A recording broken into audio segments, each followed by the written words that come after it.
মা হওয়াটা কোনো দোষের বিষয় নয়, এটা অবশ্যই গর্বের ব্যাপার। প্রেগন্যান্সিতে একজন নারীর শরীর ও চেহারার পরিবর্তন আসাও কোনো অন্যায় না। এই পরিবর্তন লুকিয়ে রাখারও কোনো কারণ নেই। সে কারণেই বুবলি যদি সত্যি আবার মা হতে চলেছে, তাহলে সেটা লুকিয়ে রাখার দরকার কি? এই প্রশ্নটা আসেই। না জানলেও কোনো সমস্যা নেই, অবশ্যই তার ব্যক্তিগত ব্যাপার। কিন্তু প্রেগন্যান্সিতে একজন নারীর শরীর, ফিটনেস, চলন বলন সবকিছুতেই পরিবর্তন আসে।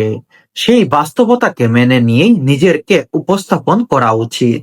না হলে এত সুন্দর একটা বিষয় উল্টো পাবলিকের কাছে হাস্যকরভাবে উপস্থিত হয়, যেটা রিসেন্ট লুকে বুবলির দুই একটা লুক নিয়ে বিশ্বের বড় বড় ইন্ডাস্ট্রিতে আপনি তাকালে দেখবেন, সেখানে যেই মডেলরা আছে, যেই নায়িকারা আছে, তারা প্রেগনেন্সি অবস্থায় নিজেকে সুন্দরভাবে প্রেজেন্ট করে, বিভিন্ন শাড়ি পরে বা বিভিন্ন ডিজাইনের লেহেঙ্গা পরে তারা প্রেগনেন্সি অবস্থায় নিজেকে নতুন নতুন লুকে প্রেজেন্ট করেন সবার সামনে।